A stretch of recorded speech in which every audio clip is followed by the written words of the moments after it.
اعوذ باللہ من الشیطان الرجیم بسم اللہ الرحمن الرحیم۔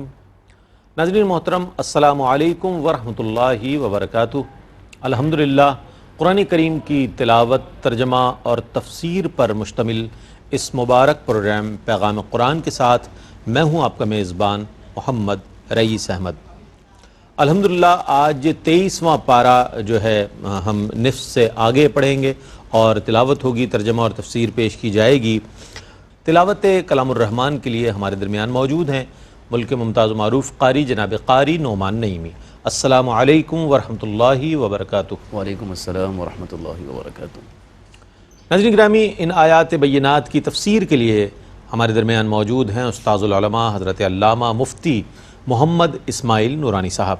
السلام علیکم ورحمۃ اللہ وبرکاتہ۔ وعلیکم السلام ورحمۃ اللہ وبرکاتہ۔ آئیے قرآن کریم کی آیات بینات کی تلاوت اور ترجمے سے اپنے قلوب و اذہان کو منور اور معطر کرتے ہیں۔ بسم اللہ۔ اعوذ باللہ من الشیطان الرجیم، بسم اللہ الرحمن الرحیم۔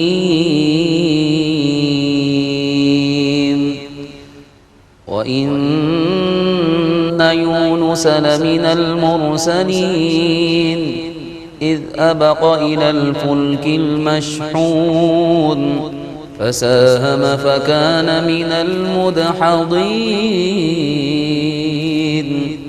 میں اللہ کی پناہ میں آتا ہوں شیطان مردود سے۔ اللہ ہی کے نام سے شروع کرتا ہوں جو نہایت رحم فرمانے والا بہت مہربان ہے۔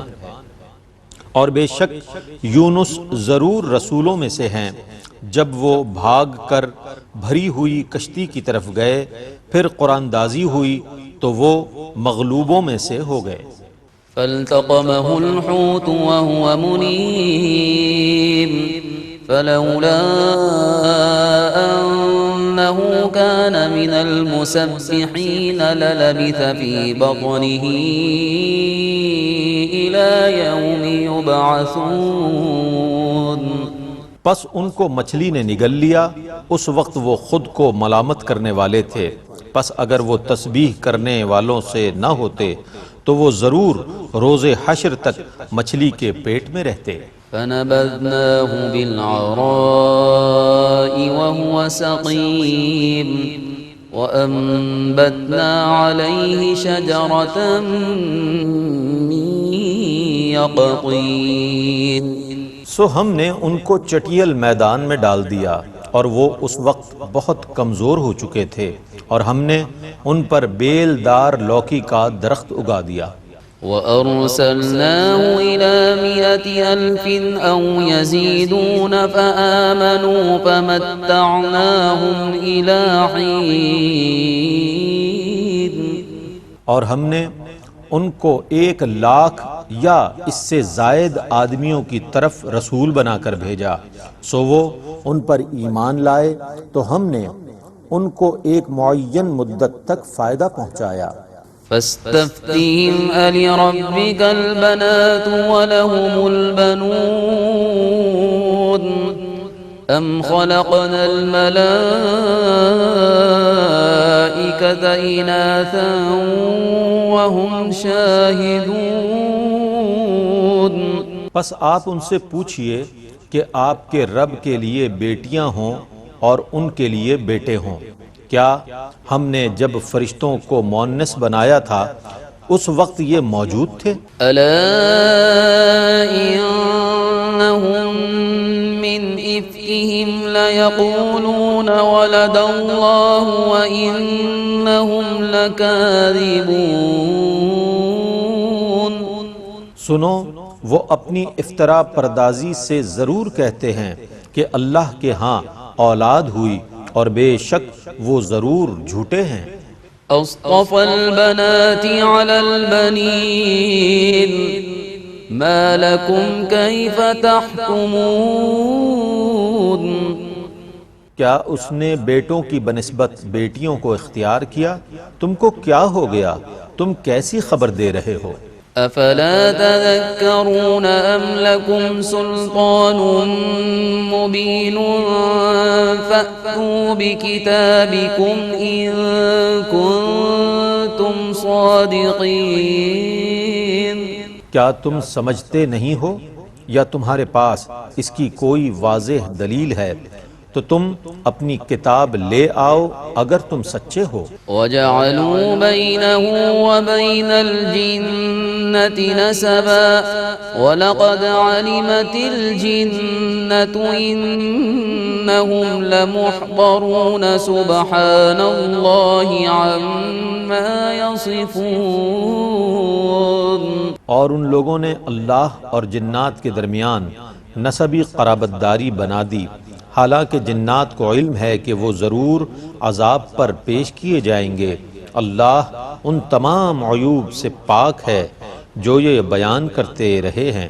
إلا عباد الله المخلصين فإنكم وما تعبدون ما أنتم عليه بفاتنين إلا من هو صال الجحيم۔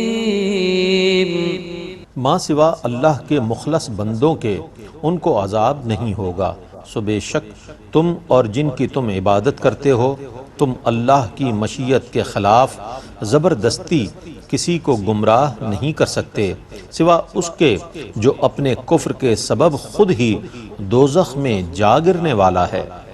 وما منا إلا له مقام معلوم وإنا لنحن الصافون وإنا لنحن المسبحون۔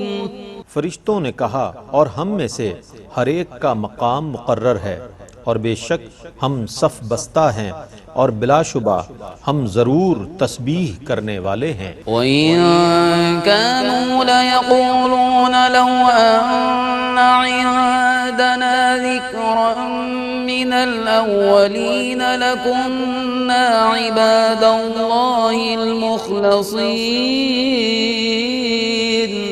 اور بے شک وہ لوگ مشرکین کہا کرتے تھے اگر ہمارے پاس پہلوں کی کوئی نصیحت ہوتی تو ہم ضرور اخلاص سے اللہ کی عبادت کرنے والے ہوتے۔ فَكَفَرُوا بِهِ فَسَوْفَ يَعْلَمُونَ وَلَقَدْ سَبَقَتْ كَلِمَتُنَا لِعِبَادِنَا الْمُرْسَلِينَ إِنَّهُمْ لَهُمُ الْمَنصُورُونَ۔ پس انہوں نے اللہ کا کفر کیا سو وہ عنقریب جان لیں گے، اور بے شک ہم پہلے ہی اپنے ان بندوں سے بات کر چکے ہیں جو رسول ہیں کہ بے شک انہی کی مدد کی جائے گی۔ وَإِنَّ جُندَنَا لَهُمُ الْغَالِبُونَ فَتَوَلَّ عَنْهُمْ حَتَّى حِينٍ وَأَبْصِرْهُمْ فَسَوْفَ يُبْصِرُونَ۔ اور بے شک ہمارا ہی لشکر ضرور غالب ہوگا، سو آپ ایک معین مدت تک ان سے اعراض کرتے رہیے اور ان کو دیکھتے رہیے، اور وہ بھی عنقریب دیکھ لیں گے۔ أَفَبِعَذَابِنَا يَسْتَعْجِلُونَ فَإِذَا نَزَلَ بِسَاحَتِهِمْ فَسَاءَ صَبَاحُ الْمُنذَرِينَ۔ کیا وہ ہمارے عذاب کو جلد طلب کر رہے ہیں؟ پس وہ عذاب جب ان کے صحن میں نازل ہوگا تو ان لوگوں کی کیسی بری صبح ہوگی جن کو عذاب سے ڈرایا جا چکا تھا۔ وَتَوَلَّ عَنْهُمْ حَتَّى حِينٍ وَأَبْصِرْ فَسَوْفَ يُبْصِرُونَ۔ اور آپ ایک معین مدت تک ان سے اعراض کرتے رہیے اور ان کو دیکھتے رہیے، اور وہ عنقریب دیکھ لیں گے۔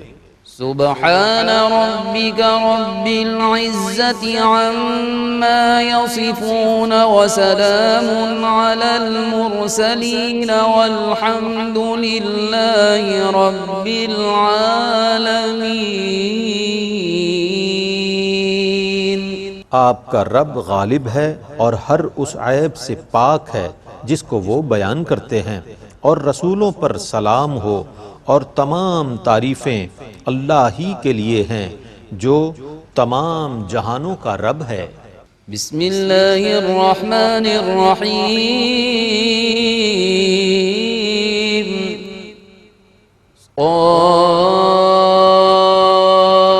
صاد والقرآن ذی الذکر بل الذین کفروا فی عزت وشقاق۔ اللہ ہی کے نام سے شروع کرتا ہوں جو نہایت رحم فرمانے والا بہت مہربان ہے۔ صاد، اس نصیحت والے قرآن کی قسم، بلکہ جن لوگوں نے کفر کیا وہ تکبر اور مخالفت میں پڑے ہوئے ہیں۔ کم اہلکنا من قبلہم من قرن فنادوا ولا تحین مناص۔ ہم ان سے پہلے بھی بہت سی قوموں کو ہلاک کر چکے ہیں، انہوں نے بہت فریاد کی اور وہ وقت نجات کا نہ تھا۔ وعجبوا أن جاءهم منذر منهم وقال الكافرون هذا ساحر كذاب۔ اور کافروں کو اس پر تعجب ہوا کہ انہی میں سے ایک شخص عذاب سے ڈرانے والا آ گیا، اور کافروں نے کہا یہ جھوٹا جادوگر ہے۔ اجعل الآلہۃ الہا واحدا ان ھذا لشیء عجاب۔ کیا اس نے بہت سے معبودوں کو معبود واحد بنا دیا ہے؟ بے شک یہ بہت عجیب بات ہے۔ وانطلق الملأ منهم أن امشوا واصبروا على آلهتكم إن هذا لشيء يراد۔ کافروں کے سردار اس رسول کے پاس سے چلے اور کہا چلو اب اپنے خداؤں پر صبر کر لو، بے شک اس بات کا بھی کوئی معنی ہے۔ ما سمعنا بهذا في الملة الآخرة إن هذا إلا اختلاق۔ ہم نے یہ بات اس سے پہلے دین میں نہیں سنی، یہ صرف ان کی بنائی ہوئی جھوٹی بات ہے۔ أأنزل عليه الذكر من بيننا بل هم في شك من ذكري بل لما يذوقوا عذاب۔ کیا ہم میں سے صرف ان پر ہی نصیحت نازل کی گئی ہے؟ بلکہ یہ کفار میری نازل کی ہوئی وحی کے متعلق شک میں مبتلا ہیں، بلکہ ابھی تک انہوں نے میرا عذاب چکھا ہی نہیں ہے۔ ام عندهم خزائن رحمت ربك العزیز الوہاب۔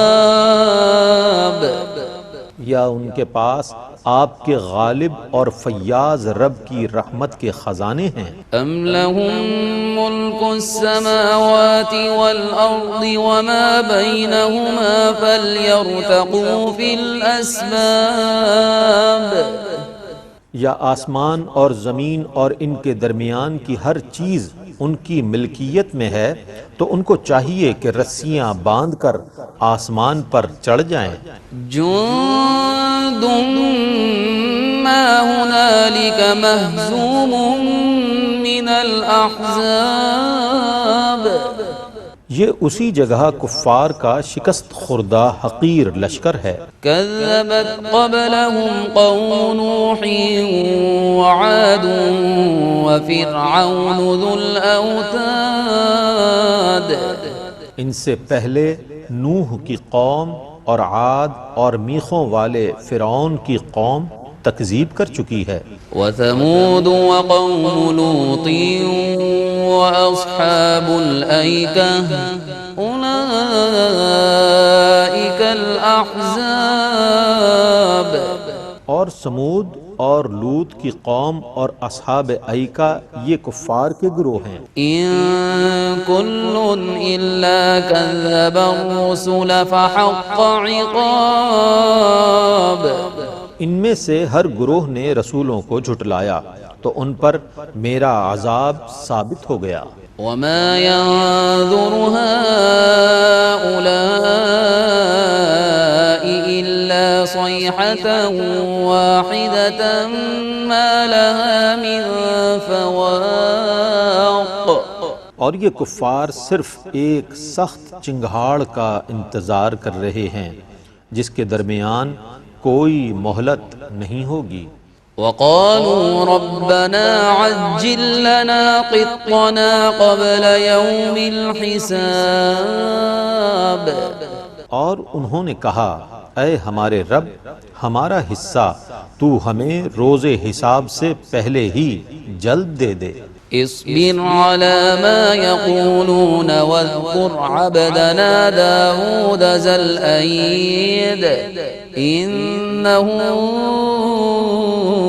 أواب آپ ان کی باتوں پر صبر کیجئے اور ہمارے طاقتور بندے داؤد کو یاد کیجئے، بے شک وہ بہت رجوع کرنے والے تھے۔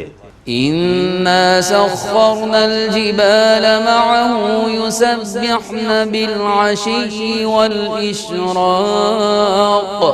ہم نے پہاڑوں کو ان کے تابع کر دیا تھا کہ وہ شام کو اور دن چڑھے ان کے ساتھ تسبیح پڑھیں۔ والطير محشورة كل له أواب اور جمع شدہ پرندے بھی سب ان کی طرف رجوع کرنے والے تھے۔ وشددنا ملكه وآتيناه الحكمة وفصل الخطاب اور ہم نے ان کی سلطنت کو مضبوط کر دیا اور ہم نے ان کو حکمت اور قول فیصل عطا فرمایا۔ وهل أتاك نبأ الخصم إذ تسوروا المحراب اور کیا آپ کے پاس جھگڑنے والوں کی خبر آئی جب وہ دیوار پھاند کر محراب میں آ گئے؟ إذ دخلوا على داود ففزع منهم قالوا لا تخف خصمان بغى بعضنا على بعض فاحكم بيننا بالحق ولا تشطط واهدنا إلى سواء الصراط جب وہ داؤد کے پاس پہنچے تو وہ ان سے گھبرا گئے۔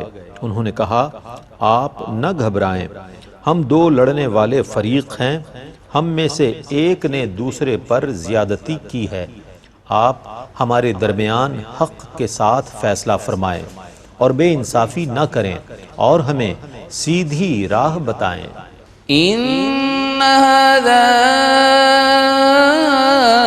أخي له 99 نعجة ولي نعجة واحدة فقال أكفلنيها وعزني في الخطاب بے شک یہ میرا بھائی ہے، اس کے پاس 99 دمبیاں ہیں اور میرے پاس ایک دمبی ہے، اب یہ کہتا ہے کہ وہ ایک دمبی بھی مجھے دے دے اور مجھ پر بات میں دباؤ ڈال رہا ہے۔ قال لقد ظلمك بسؤال نعجتك إلى نعاجه وإن كثيرا من الخلطاء ليبغي بعضهم على بعض إلا الذين آمنوا وعملوا الصالحات وقليل ما هم وظن داود أنما فتناه فاستغفر ربه وخر راكعا وأناب داؤد نے کہا اس نے تجھ سے دمبی کا سوال کر کے تجھ پر ظلم کیا تاکہ اس کو اپنی دمبیوں کے ساتھ ملائے، اور بے شک اکثر شرکاء ایک دوسرے پر ضرور زیادتی کرتے ہیں، سوا ان کے جو ایمان لائے اور انہوں نے نیک اعمال کیے، اور ایسے لوگ بہت کم ہیں۔ اور داؤد نے یہ گمان کیا کہ ہم نے ان کو آزمائش میں ڈالا ہے، سو انہوں نے اپنے رب سے مغفرت طلب کی اور سجدے میں گر گئے اور اللہ کی طرف رجوع کیا۔ فغفرنا له ذلك وإن له عندنا لزلفى وحسن مآب۔ تو ہم نے ان کی اس بات کو معاف کر دیا، اور بے شک ان کے لیے ہماری بارگاہ میں خاص تقرب ہے اور بہترین ٹھکانہ ہے۔ يا داود إنا جعلناك خليفة في الأرض فاحكم بين الناس بالحق ولا تتبع الهوى فيضلك عن سبيل الله إن الذين يضلون عن سبيل الله لهم عذاب شديد بما نسوا يوم الحساب۔ اے داؤد، بے شک ہم نے آپ کو زمین میں خلیفہ بنا دیا ہے، سو آپ لوگوں کے درمیان حق کے ساتھ فیصلہ کیجیے اور خواہش کی پیروی نہ کیجیے، ورنہ وہ پیروی آپ کو اللہ کی راہ سے بہکا دے گی۔ بے شک جو لوگ اللہ کی راہ سے بہک جاتے ہیں ان کے لیے سخت عذاب ہے، کیونکہ وہ روز حساب کو بھول جاتے ہیں۔ وما خلقنا السماء والأرض وما بينهما باطلا ذلك ظن الذين كفروا فويل للذين كفروا من النار۔ اور ہم نے آسمان اور زمین اور ان کے درمیان کی چیزوں کو بے فائدہ پیدا نہیں کیا، یہ تو کافروں کا گمان ہے، پس کافروں کے لیے آگ کا عذاب ہے۔ ام نجعل الذين آمنوا وعملوا الصالحات كالمفسدين في الأرض ام نجعل المتقين كالفجار۔ کیا ہم ایمان والوں کو جنہوں نے نیک اعمال کیے ہیں زمین میں فساد کرنے والوں کی مثل بنا دیں گے، یا ہم پرہیزگاروں کو بدکاروں کی مثل بنا دیں گے؟ کتاب انزلناه الیک مبارک لیدبروا آیاته ولیتذکر اولو الالباب۔ یہ قرآن برکت والی کتاب ہے جس کو ہم نے آپ کی طرف نازل کیا ہے تاکہ یہ لوگ اس کی آیتوں میں غور و فکر کریں اور صاحبان عقل اس سے نصیحت حاصل کریں۔ وَوَهَبْنَا لِدَاوُودَ سُلَيْمَانَ نِعْمَ الْعَبْدِ إِنَّهُ أَوَّابٌ۔ اور ہم نے داؤد کو سلیمان نام کا بیٹا عطا فرمایا، وہ کیسا اچھا بندہ ہے، بے شک وہ بہت رجوع کرنے والا ہے۔ اذ عرض علیہ بالعشی الصافنات الجیاد۔ جب اس کے سامنے پچھلے پہر سدھے ہوئے تیز رفتار گھوڑے پیش کیے گئے۔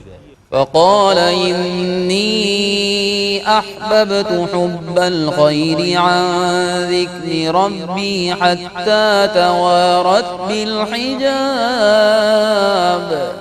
تو اس نے کہا بے شک میں نے نیک مال کی محبت اپنے رب کے ذکر کی وجہ سے اختیار کی ہے، حتیٰ کہ جب وہ گھوڑے نگاہ سے اوجھل ہو گئے۔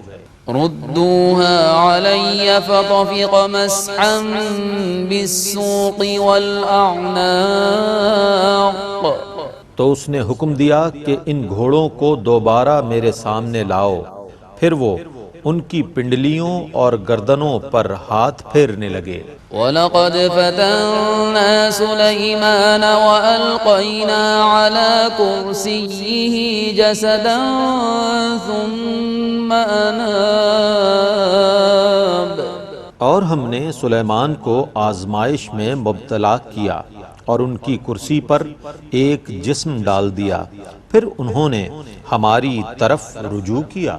قال رب اغفر لي وهب لي ملكا لا ينبغي لأحد من بعدي إنك أنت الوهاب۔ انہوں نے دعا کی، اے میرے رب مجھے بخش دے اور مجھے ایسی سلطنت عطا فرما جو میرے بعد کسی اور کے لائق نہ ہو، بے شک تو ہی بہت دینے والا ہے۔ فسخرنا له الريح تجري بأمره رخاء حيث أصاب۔ سو ہم نے ان کے لیے ہوا کو مسخر کر دیا، وہ جس جگہ کا ارادہ کرتے تھے وہ ان کے حکم کے مطابق نرمی سے چلتی تھی۔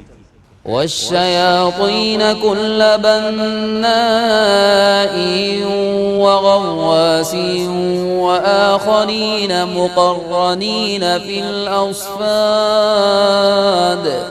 اور قوی جنات کو بھی ان کے تابع کر دیا، ہر معمار اور غوطہ خور کو، اور دوسرے جنات کو بھی جو زنجیروں میں جکڑے ہوئے رہتے تھے۔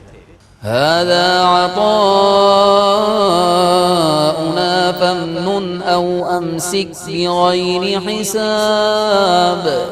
یہ ہمارا عطیہ ہے، آپ جس کو چاہیں بطور احسان عطا کریں یا جس سے چاہیں روک لیں، آپ سے کوئی حساب نہیں ہوگا۔ وَإِنَّ لَهُ عِندَنَا لَزُلْفَىٰ وَحُسْنَ مَآبٍ۔ اور بے شک ان کے لیے ضرور ہمارا قرب ہے اور بہترین ٹھکانہ ہے۔ وَاذْكُرْ عَبْدَنَا أَيُّوبَ إِذْ نَادَىٰ رَبَّهُ أَنِّي مَسَّنِيَ الشَّيْطَانُ بِنُصْبٍ وَعَذَابٍ۔ اور ہمارے خاص بندے ایوب کو یاد کیجئے جب انہوں نے اپنے رب سے ندا کی کہ بے شک مجھے شیطان نے سخت اذیت اور درد پہنچایا ہے۔ اركض برجلك هذا مغتسل بارد وشراب۔ ہم نے انہیں حکم دیا اپنا پاؤں زمین پر مارو، یہ نہانے کا ٹھنڈا پانی ہے اور پینے کا۔ وَوَهَبْنَا لَهُ أَهْلَهُ وَمِثْلَهُم مَّعَهُمْ رَحْمَةً مِّنَّا وَذِكْرَىٰ لِأُولِي الْأَلْبَابِ۔ اور ہم نے انہیں ان کے گھر والے عطا فرما دیے اور اتنے ہی اور ان کے ساتھ ہماری طرف سے رحمت اور عقل والوں کی نصیحت کے لیے۔ وَخُذْ بِيَدِكَ ضِغْثًا فَاضْرِب بِّهِ وَلَا تَحْنَثْ إِنَّا وَجَدْنَاهُ صَابِرًا نِّعْمَ الْعَبْدُ إِنَّهُ أَوَّابٌ۔ اور آپ اپنے ہاتھ میں تنکوں کی ایک جھاڑو لے کر ماریں اور اپنی قسم نہ توڑیں، بے شک ہم نے ان کو صابر پایا، وہ کیا خوب بندے ہیں، بے شک وہ بہت رجوع کرنے والے ہیں۔ وَاذْكُرْ عِبَادَنَا إِبْرَاهِيمَ وَإِسْحَاقَ وَيَعْقُوبَ أُولِي الْأَيْدِي وَالْأَبْصَارِ۔ اور ہمارے دیگر خاص بندوں کو یاد کیجئے، ابراہیم اور اسحاق اور یعقوب کو جو قوت والے اور بصیرت والے ہیں۔ إِنَّا أَخْلَصْنَاهُمْ بِخَالِصَةٍ ذِكْرَى الدَّارِ۔ ہم نے ان کو خالص آخرت کی یاد کے ساتھ چن لیا تھا۔ وَإِنَّهُمْ عِندَنَا لَمِنَ الْمُصْطَفَيْنَ الْأَخْيَارِ۔ بے شک وہ ہمارے نزدیک چنے ہوئے اور نیک ترین ہیں۔ واذكر إسماعيل واليسع وذا الكفل وكل من الأخيار. اور اسماعیل اور الیسع اور ذوالکفل کو یاد کیجئے اور یہ سب نیک ترین ہیں. هذا ذكر وإن للمتقين لحسن مآب. یہ قرآن نصیحت ہے اور بے شک اللہ سے ڈرنے والوں کے لیے ضرور اچھا ٹھکانہ ہے. جنات عدن مفتحة لهم الأبواب. وہ دائمی جنتیں ہیں جن کے دروازے ان کے لیے کھلے ہوئے ہیں.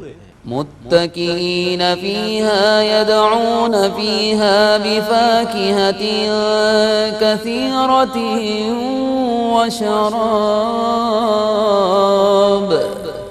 وہ ان میں تکیے لگائے ہوئے ہوں گے، وہ ان میں بکثرت پھلوں اور مشروبات کو طلب کریں گے. وعندهم قاصرات الطرف أتراب. اور ان کے پاس نیچی نظر والی ہم عمر حوریں ہوں گی. هذا ما توعدون ليوم الحساب. یہ وہ نعمتیں ہیں جن کا تم سے روز حساب کے لیے وعدہ کیا گیا تھا.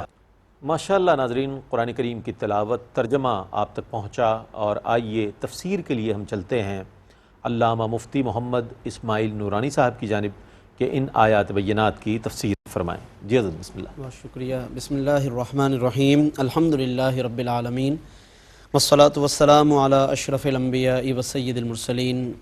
ناظرین کرام، آج کے اس پروگرام میں 23ویں پارے کے 90 رکوع سے الحمدللہ تلاوت کی گئی ہے اور 13ویں رکوع کا نصف تلاوت کیا گیا ہے.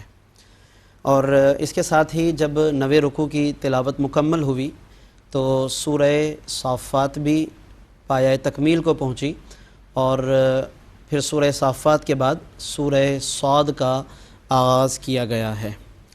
90 رکوع جو 23ویں پارے کا 90 رکوع ہے اور سورہ صافات کا آخری رکوع ہے، اس میں اللہ رب العزت نے گزشتہ آیات کے تسلسل میں حضرت سیدنا یونس علی نبینا علیہ السلام کا ذکر فرمایا ہے. جیسا کہ گزشتہ پروگرام میں ہم نے بیان کیا کہ سورہ صافات میں اللہ رب العزت نے کئی انبیاء علیہم السلام کا ذکر فرمایا ہے اور ان انبیاء کے واقعات، اپنی قوم میں تبلیغ فرمانے کے لیے ان کی محنتیں، ان کا تسلسل اور دیگر ان کے فضائل و مناقب اللہ رب کریم نے بیان فرمائے ہیں. تو اسی میں حضرت یونس علیہ السلام کا ذکر خیر بھی فرمایا. اس کے ساتھ ہی پھر حضرت یونس علیہ السلام نے اپنی قوم کو جب ایک عرصہ دراز تک تبلیغ فرمائی اور قوم آمادہ تسلیم نہ ہوئی اور ایمان لانے پر آمادہ نہ ہوئی، تو ایک وقت ایسا بھی آیا کہ حضرت یونس علیہ السلام اپنی قوم سے ناراض ہو کر الگ ہو گئے، قوم کو چھوڑ کر آپ تشریف لے گئے. اور چونکہ اس وقت ایک خاص کیفیت میں آپ نے یہ فیصلہ کیا تھا، اللہ رب العزت کی طرف اس وقت رجوع آپ نے نہیں کیا اور اس کی وجہ سے آپ ایک طرف از خود گویا فیصلہ فرما کر آپ ایک طرف ہو گئے. اور پھر اس کے بعد اللہ رب العزت نے اس قوم کو پیچھے ایمان لانے کی توفیق عطا فرما دی. اور یعنی کہ جب کچھ عذاب کے بادل منڈلانے لگے اور انہیں توجہ ہو گئی تو ایسی توجہ حاصل ہوئی کہ جس کے بعد وہ تائب ہو گئے اور ایمان لانے پر آمادہ ہو گئے. ادھر حضرت یونس علیہ السلام نے اپنی طبیعت میں خاص کیفیت محسوس کی کہ اب اس وقت قوم کے سامنے کس طرح جایا جائے جبکہ وہ ایمان لانے پر آمادہ ہو گئے ہیں. چنانچہ آپ سمندر کی طرف گئے اور ایک کشتی کے اندر سوار ہو گئے، جس کو پھر قرآن کریم نے بیان فرمایا کہ اذ ابق الی الفلک المشحون، کہ آپ ایک بھری ہوئی کشتی میں آپ سوار ہو گئے. فساہم فکان من المدحضین، اور جب وہاں پر کشتی میں کافی سارا وزن محسوس ہونے لگا تو پھر یہ طے پایا، اہل کشتی نے فیصلہ کیا کہ ایک آدمی کو سمندر میں اتار دیا جائے. حضرت یونس علیہ السلام سمجھ گئے کہ یہ ہو نہ ہو، یہ اس وقت جو کشتی میں لوگوں کو وزن محسوس ہو رہا ہے یہ میری وجہ سے ہے. چنانچہ قرآن اندازی کی گئی کہ کس کا نام آتا ہے اور اس کو سمندر میں ڈال دیا جائے. 1 مرتبہ 2 مرتبہ 3 مرتبہ حضرت یونس علیہ السلام کا نام آیا، چنانچہ آپ از خود اس بات کو سمجھ گئے کہ یہ میری وجہ سے ہے، چنانچہ آپ اسی وقت سمندر کے پانی میں چلے گئے، اور قدرتی طور پر اللہ رب العزت کی جانب سے ایک انتظام تھا کہ ایک مچھلی جو منہ کھولے ہوئے تھی آپ اس کے پیٹ میں تشریف لے گئے۔ پھر اس کو قرآن مجید نے بیان کیا فَالْتَقَمَهُ الْحُوتُ کہ ایک مچھلی نے آپ کو نگل لیا، اور وَهُوَ مُلِيمٌ اور حضرت یونس اپنے آپ پر ملامت کر رہے تھے۔ لیکن اس کے ساتھ ساتھ اس مچھلی کے پیٹ میں اندھیروں کے اندر بھی آپ دیکھیے اللہ کے پیغمبر کا انداز، رجوع الی اللہ کی کیفیت دیکھیے کہ قرآن پھر آگے بیان فرماتا ہے کہ فَلَوْلَا أَنَّهُ كَانَ مِنَ الْمُسَبِّحِينَ اگر حضرت یونس علیہ السلام تسبیح کرنے والے نہ ہوتے، تسبیح نہ کرتے، لَلَبِثَ فِي بَطْنِهِ إِلَىٰ يَوْمِ يُبْعَثُونَ تو قیامت تک وہ مچھلی کے پیٹ میں رہتے۔ تو پھر اسی کی تشریح ہمیں سورہ انبیاء میں ملتی ہے 17ویں پارے میں، کہ جہاں پر وہ تسبیح بھی بیان کر دی، جس کو آج ہم آیت کریمہ کے نام سے یاد کرتے ہیں، لا الہ الا انت سبحانک انی کنت من الظالمین۔ تو یہ 17ویں پارے میں اسی واقعے کی ناظرین تفصیل موجود ہے کہ جہاں پہ یونس علیہ السلام نے مچھلی کے پیٹ میں یہ آیت مبارکہ پڑھی، اللہ کو یاد کیا، لا الہ الا انت سبحانک انی کنت من الظالمین، اور پھر اللہ رب العزت نے آپ کو مچھلی کے پیٹ سے نجات عطا فرمائی۔ چونکہ جسم کافی گداز ہو چکا تھا، اور جب باہر تشریف لائے تو ایک آپ کی جسم پر ایک کیفیت ایسی طاری تھی کہ جس کی وجہ سے آپ کو فوری طور پر کچھ ڈھانپنے کی بھی ضرورت تھی، کچھ ہلکی نرم غذا کی بھی ضرورت تھی۔ تو قرآن نے یہ ساری کیفیت بیان فرمائی کہ جب ہم نے انہیں ایک بیابان یا ایک کھلی جگہ پر انہیں سمندر سے نکال دیا تو فرمایا کہ ہم نے وہاں پر ایک ان کے لیے لوکی کا ایک بیلدار درخت اگا دیا۔ یہاں سے لوکی کی فضیلت کی طرف بھی گویا کہ اشارہ کیا گیا ہے۔ آقائے دو عالم صلی اللہ علیہ وسلم نے بھی اس غذا کو پسند فرمایا۔ حضرت انس فرماتے ہیں کہ نبی کریم صلی اللہ علیہ وسلم کو میں نے دیکھا کہ جب لوکی والا سالن لایا جاتا تو آپ صلی اللہ علیہ وسلم لوکی کے ٹکڑوں کو تلاش کیا کرتے تھے اور اس کو تناول فرمایا کرتے تھے۔ تو یہاں پر خاص طور پر اس کا ذکر قرآن کریم نے فرمایا حضرت یونس علیہ السلام کے لیے، اور اس کے پتوں سے آپ نے اپنے جسم کو بھی ڈھانکا، اور سورج کی تپش والی شعاؤں سے بچ گئے، مکھی اور مچھروں سے بھی، اور کھانے کے لیے وہ خوراک بھی آپ کو لوکی کی صورت میں میسر آئی۔ پھر اس کے بعد اللہ رب العزت نے آپ کو قوم کی طرف دوبارہ بھیجا جو کہ 1 لاکھ یا اس سے بھی زیادہ تھے جو ایمان لا چکے تھے، اور بھرپور طریقے سے قوم میں آپ کا استقبال ہوا، ویلکم ہوا۔ یعنی گویا کہ اللہ رب العزت نے اس دوران قوم کے اندر ایک ایسا میدان تیار کر دیا حضرت یونس علیہ السلام کے لیے، اور یہ گویا کہ ہر واقعے میں جیسے کہتے ہیں حکمت ہوتی ہے۔ حضرت یونس علیہ السلام کا یہ واقعہ، اس میں بھی ایسے ناظرین بہت سارے میسیجز ہیں، پیغامات ہیں جس میں ہمیں غور کرنے کی ضرورت ہے۔ پھر اس کے ساتھ اللہ رب العزت نے توحید کو بیان فرمایا ہے، اور کفار قریش جو الزامات لگاتے تھے، کبھی فرشتوں کو اللہ کی معاذ اللہ بیٹیاں کہا، اور کبھی اللہ کی توحید پر کچھ انہوں نے خدشات پیدا کیے، کبھی جنات کا کوئی رشتہ ثابت کرنے کی کوشش کی اللہ تعالیٰ سے، ان تمام باتوں کو رد کیا۔ اور پھر فرشتے جو کہ اللہ رب العزت کی نورانی مخلوق ہیں، ان کے جملے بیان کیے کہ فرشتے کیا کہتے ہیں، وَإِنَّا لَنَحْنُ الصَّافُّونَ وَإِنَّا لَنَحْنُ الْمُسَبِّحُونَ، ہم تو خود صف بستا رہتے ہیں اللہ کی بارگاہ میں، ہم تو خود بندے ہیں اس کے، اور یہ کفار ہمیں ہی اللہ کا شریک ٹھہرا رہے ہیں۔ تو فرشتوں کو گویا کہ یہ اللہ رب العزت نے ان کے ذریعے یہ جملہ بیان کروایا، اور ان کے ذریعے اعلان کروایا کہ وہ خود تسبیح کرنے والے ہیں، صافون صف بستہ ہیں، مسبحون ہیں۔ تو اس کا مطلب ہے کہ ہم بندوں کو کہ جنہیں اللہ نے شعور عطا فرمایا، ادراک عطا فرمایا، تو ہمیں تو اور زیادہ اللہ رب العزت کی تسبیح اور تحلیل کرنی چاہیے۔ پھر اس کے ساتھ ہی جب ہم سورہ صافات کے اختتام پہ جاتے ہیں تو ناظرین 3 بڑی مشہور آیتیں جو اکثر و بیشتر ہم دعاؤں میں سنتے ہیں اختتام پر، سبحان ربک رب العزت عما یصفون وسلام علی المرسلین والحمد للہ رب العالمین، ان میں اللہ رب العزت نے اپنی تسبیح بیان کی، حمد بیان کی، نبیوں پہ سلام کو بیان کیا ہے۔ یہ اس کا مطلب یہ ہے ناظرین کہ اختتام پر، شروع میں بھی لیکن اختتام پر بھی ہمیں حمد و ثنا اللہ رب العزت کی بارگاہ میں اور انبیاء علیہ السلام کی بارگاہ میں، آقائے دو عالم صلی اللہ علیہ وسلم کی بارگاہ میں درود و سلام کے نذرانوں کو پیش کرنا چاہیے کہ یہ خود رب کی سنت ہے۔ کل کی گفتگو میں ہم نے بیان کیا تھا کہ سلام علی نوح فی العالمین، نوح پر سلام ہو، مختلف نبیوں پر اللہ نے سلام بھیجا، تو امتی کو تو اور سلام بھیجنا چاہیے، کیا بات ہے، امت کو تو اور زیادہ اہتمام کے ساتھ صلاۃ و سلام اور سلام کے نذرانے پیش کرنے چاہیے۔ ان تین آیتوں کی ایک فضیلت علماء نے بیان فرمائی، من قال دبر کل صلاۃ، جس نے ہر نماز کے بعد یہ تین آیتیں پڑھی، سبحان ربک رب العزت، یہ تینوں آیتیں ثلاث مرات، تین مرتبہ، فرمایا کہ فقد اکتال بالمکیال الاوفى من الاجر، تو اس نے اجر و ثواب کا ایک بہت بڑا پیمانہ اپنے لیے ذخیرہ کر لیا ہے، تو اس کا پھر قیامت کے دن انشاءاللہ اسے نفع عطا کیا جائے گا۔ تو اس کے ساتھ ہی پھر سورہ صافات کا اختتام ہوا، پھر سورہ صاد کا آغاز ہوا۔ مکی صورت ہے، 88 آیتیں اور 5 رکوعات ہیں۔ اس میں آج 10ویں، 11ویں اور 12ویں رکوع کی اور 13ویں، یعنی کہ سورہ صاد کے تقریباً 3.5 رکوع کی آج تلاوت کی گئی ہے۔ اس میں اللہ رب العزت نے صاد کے لفظ سے اس کا آغاز کیا، جو حروف مقطعات میں سے ہے، یعنی وہ حروف کے جن کے معنی ہمیں ظاہراً نہیں معلوم، مفسرین نے کچھ تعویلیں، احتمالات بیان کیے، قطعی علم ظاہر نہیں کیا گیا سوائے اس کے کہ آقا دو جہاں صلی اللہ علیہ وسلم کو اللہ رب العزت نے بیان کیا، کیونکہ جس پر نازل کیا ہے تو پھر نازل کرنے والا جانتا ہے کہ ان حروف کے کیا معنی، یا جس پر نازل فرمایا وہ جانتے ہیں۔ یہ راز ہیں، اللہ اور رسول کے درمیان اسرار و رموز ہیں، پھر قرآن کی قسم ارشاد فرمائی گئی ہے۔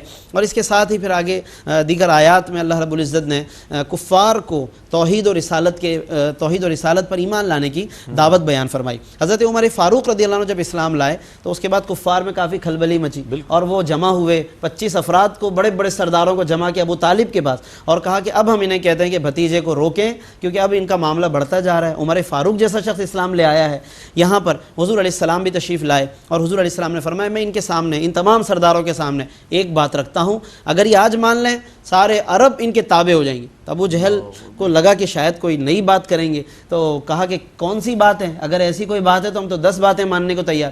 حضور علیہ السلام نے وہی بات جو اللہ نے آپ کو شروع سے کہہ کر بھیجا ہے، وہی بات بیان کی کہ تم ایک خدائے وحدہ لا شریک پر ایمان لاؤ۔ یہاں پر یہ سب بپھر گئے، غصے میں آ گئے، اور وہاں سے یہ سب کے سب چلے گئے، یہ کہتے ہوئے گئے کہ اجعل الآلہۃ الہ واحدہ، کیا انہوں نے ایک ہی خدا کو ساری خدائی دی ہوئی ہے، اور اتنے سارے جو ہم بت مانتے ہیں تو ان کا کوئی فائدہ نہیں ہے۔ تو یہ ان کی سوچ تھی کہ اتنی بڑی کائنات ہو تو ایک خدا کیسے چلا سکتا ہے، اور ایمان اور اسلام یہی ہے کہ توحید اللہ وحدہ لا شریک کی وحدانیت کا نام ہے، ایک ہی خدا، اور وہی ایک ہی کافی ہے تمام امور کے لیے۔ تو اس طرح سے تمام وحدانیت کے امور اور دلائل کو بھی اللہ رب العزت نے اس میں بیان فرمایا۔ پھر انہی کفار کو تنبیہ کرنے کے لیے مختلف اقوام کا ذکر کیا، کذبت قبلہم قوم نوح وعاد وفرعون، دیگر اقوام کا بھی ذکر فرمایا، کہ تاکہ یہ انہیں معلوم ہو کہ ان پچھلی اقوام کا دیکھو کیا انجام ہوا، تو انہیں بھی کفار قریش کو اور جو بھی منکرین ہیں ان سب کو اس حوالے سے ضرور سوچنا چاہیے۔ پھر اس کے بعد 11ویں رکوع میں اللہ رب العزت نے بعض انبیاء علیہ السلام کا ذکر فرمایا ہے 11ویں اور 12ویں رکوع میں، خصوصاً حضرت داؤد اور حضرت سلیمان علیہ السلام اور حضرت ایوب علیہ السلام۔ آج کی جو تلاوت ناظرین، ان میں 3 انبیاء علیہ السلام کا بطور خاص ذکر ہے۔ حضرت داؤد علیہ السلام کو اللہ رب العزت نے اپنا عبد قرار دیا، وَاذْكُرْ عَبْدَنَا، ہمارے بندے داؤد کو یاد کرو، ذی الْأَیْد، جو بڑی قوت والے ہیں۔ اور پھر اللہ رب العزت نے ان کی جو قوتیں ہیں وہ بھی بیان کی، ان کے جو معجزات ہیں وہ بھی بیان کیے۔ ہم نے ان کے لیے پہاڑوں کو مسخر کر دیا، ان کے لیے پرندوں کو مسخر کر دیا، جب وہ کچھ پڑھتے تھے پہاڑ گونج اٹھتے تھے، پرندے بھی اس گنگنانے میں شامل ہو جاتے تھے، اور پھر انہیں دانائی بھی عطا کی، فصل خطاب یعنی فیصلہ کرنے کی بہترین قوت بھی ہم نے عطا فرمائی۔ یہ حضرت داؤد علیہ السلام کے واقعات کی طرف اشارہ فرمایا۔ پھر ظاہر ہے کہ جس مقام نبوت پر وہ فائز ہیں، اس میں اللہ رب العزت ان کے ساتھ پھر اس انداز سے معاملہ فرماتا ہے کہ اگر کبھی کہیں دل کے اندر کوئی ایسا خیال بھی اگر وہ کسی چیز کا فرمائیں کہ جو ان کے اس مقام اور اس منصب عالی، یعنی انتہائی بلند و بالا اس منصب کے اعتبار سے، اللہ رب العزت کے اعتبار سے اور اللہ رب العزت کے نزدیک اگر وہ اس کے نزدیک بہتر نہ ہو، تو رب اپنے انداز سے ان کے ساتھ خطاب فرماتا ہے، ان کے ساتھ کلام فرماتا ہے، جس پر ہمیں تبصرے کی کوئی اجازت نہیں ہے۔ یہ بھی مقام ادب ہمیں سمجھنا چاہیے۔ حضرت داؤد علیہ السلام کے چونکہ بعض واقعات کی طرف اشارہ ہے، وقت میں اتنی گنجائش نہیں کہ اس واقعے کی تفصیل میں ہم جائیں، لیکن رب العزت نے کچھ ایسی امور کی طرف اشارہ فرمایا۔ لیکن یہاں پر میں صرف ایک اصولی بات عرض کر رہا ہوں کہ انبیاء علیہ السلام کے تعلق سے بعض ایسے واقعات کے جو ان کے مقام نبوت کے لحاظ سے اللہ رب العزت نے ان کے ساتھ اپنی شان کے مطابق ان سے کلام اور خطاب فرمایا، تو کسی بندے کو یا امتی کو اس پر تبصرہ کرنے اور اس پر ایسا کوئی کلام کہ جو مقام نبوت کے خلاف ہو قطعاً کرنے کی اجازت نہیں ہے۔ ہم ظاہر ہے کہ جو ظاہر آیات ہیں اس کے مطابق ایمان لانے کے پابند ہیں۔ سے بہتر تعویل کرنے کا ہمیں حکم دیا گیا تاکہ ان کا ادب برقرار رہے۔ پھر اس کے ساتھ ہی ناظرین حضرت داؤد علیہ السلام کے دیگر جو منصب خلافت ہیں اور ان کے فضائل ہیں اس کو بھی بیان کیا، اور جس واقعے کا میں نے اختصاراً اشارہ کیا ناظرین اس کو بھی قرآن نے جب بیان کیا تو آخر میں کیا فرمایا، وَإِنَّ لَهُ عِندَنَا لَزُلْفَىٰ، کہ بے شک داؤد علیہ السلام کا ہمارے ہاں بہت قرب کا مقام ہے، وَحُسْنَ مآب، اور بہترین انجام ہے ان کا۔ تو جب قرآن ان کو لزلفیٰ وحسن مآب کہہ رہا ہے تو ظاہر ہے کہ یہ ایک بہت بڑا انعام و اکرام ہے سیدنا داؤد علیہ السلام کے لیے۔ پھر اس کے بعد حضرت سلیمان علیہ السلام کا مقام و مرتبہ بیان کیا گیا۔ آپ کے ساتھ بھی کئی واقعات پیش آئے، ان میں سے خاص طور پر ایک موقع ایسا آیا کہ جب جو بھی آپ کے پاس گھوڑوں کی ایک بڑی تعداد تھی جہاد کے لیے اور مختلف امور کے لیے، اللہ رب العزت نے جو آپ کو اموال عطا فرمائے، تو ایک دن اپنے گھوڑوں کو دیکھنے میں مشغول تھے، بہت حسین و جمیل گھوڑے، اور اس میں ایسا ہوا کہ عصر کی نماز کا وقت حتیٰ توارت بالحجاب، کہ سورج غروب ہونے کے قریب ہو گیا اور وہ وقت نکل گیا۔ حضرت داؤد علیہ السلام کو سلیمان علیہ السلام کو اس پر بہت ملال ہوا، اور یہ ایک اللہ کے نبی کی شان دیکھیے کہ ایک معمولی سے وقت کے لیے بھی اگر کچھ ایسا معاملہ پیش آیا کہ وہ عبادت کو اس پورے طریقے سے انجام نہ دے پائے تو دل میں اتنا ملال ہے، اتنا رنج و ملال ہے کہ جیسے آج کی دنیا میں لوگوں کو کسی دنیا کی کسی دولت کے چلے جانے پر ہوتا ہے، اللہ والے وہ دنیا کی دولت کے جانے پہ نہیں بلکہ اللہ سے اگر کبھی کوئی دوری ان کے گمان میں ہو جائے تو وہ اس کے لیے ملال اپنے اندر محسوس کرتے ہیں۔ حضرت سلیمان علیہ السلام نے پھر ان گھوڑوں کو دوبارہ طلب کیا اور اس کے بعد پھر ان کو ذبح کرنے کا حکم دیا، یعنی قربانی دے دی گئی، گویا کہ جس چیز سے میں غافل ہو رہا ہوں اس کو قربان کر دو اللہ کے راستے میں، ان کا گوشت کھلا دیا گیا، قربان کر دیا گیا۔ تو یہ لیکن اس کے اندر ناظرین اس واقعے میں اور بھی تعویلات مفسرین نے بیان فرمائی۔ یہ ایک قول جس کو حدیث سے بھی طبرانی کی کچھ روایات ہیں اس سے تائید حاصل ہے، اس لیے ہم نے اس کے مطابق عرض کیا ہے۔ باقی اور بھی سلیمان علیہ السلام کے مقامات ہیں، اللہ نے ہوائیں ان کے لیے مسخر فرما دی، جنات کو ان کے تابع کر دیا، لیکن اس کے ساتھ ساتھ کمال دیکھیے، فرمایا ھذا عطاؤنا، اے سلیمان یہ ہماری عطائیں ہیں، فمنن او امسک، آپ چاہیں کسی کو دیں چاہیں روک کے رکھیں۔ اس سے اختیارات نبوت پر بھی استدلال کیا علماء نے۔ آیت نمبر 39 ہے ناظرین سورہ صاد کی، فرمایا کہ اختیار ہے آپ کو، آپ اپنے پاس رکھیں یا کسی کو عطا کریں۔ جب سلیمان علیہ السلام کے اختیارات کا یہ عالم، تو سوچئے کہ جو سلیمان کے بھی نبی ہیں، آقا دو عالم حضرت محمد مصطفیٰ صلی اللہ علیہ وسلم، ان کے اختیارات کا کیا عالم کہ جنہیں انا آتینا کل کوثر کہہ کر ساری کثرتیں اللہ نے دے دی، تو پھر ان کے لیے جب یہ فمنن کا لفظ آئے گا گویا کہ انہیں گویا کہ اللہ رب العزت نے جو اختیارات دیے ہیں تو پھر اس کا کیا انداز ہوگا۔ اس لیے خود فرماتے ہیں انا قاسم، کہ میں تو قاسم نعمت بن کر آیا ہوں۔ اور ناظرین اس کے ساتھ ہی پھر 13ویں رکوع میں حضرت ایوب علیہ السلام کا ذکر ہے، لیکن چونکہ 13واں رکوع جاری ہے اس کی تلاوت، تو جب اگلے پروگرام میں ہم 13ویں رکوع کی تکمیل بھی کریں گے تلاوتاً، تو اسی میں حضرت ایوب علیہ السلام کا انشاءاللہ ذکر خیر کریں گے۔ سورہ صاد کی تکمیل ہوگی کل کے تلاوت میں، اور سورۃ الزمر کا بھی انشاءاللہ آغاز ہوگا۔ اللہ رب العزت سے دعا ہے کہ وہ ہمیں قرآن کی ان بابرکت آیات سے، آیات بینات سے فیضیاب ہونے، انبیاء علیہ السلام کے واقعات میں غور کرنے اور اس کی برکتوں کو سمیٹنے کی اور عمل کی توفیق عطا فرمائے۔ وآخر دعوانا ان الحمدللہ رب العالمین۔ ماشاءاللہ، جزاکم اللہ خیر۔ ماشاءاللہ مفتی صاحب نے بہت عمدہ انداز میں تفسیر فرمائی اور جو آیات بینات تلاوت کی گئی ان کا ترجمہ اور تفسیر آپ تک پہنچا۔ اس کے ساتھ ہی اپنے میزبان محمد رئیس احمد کو اجازت دیجیے۔ اللہ حافظ۔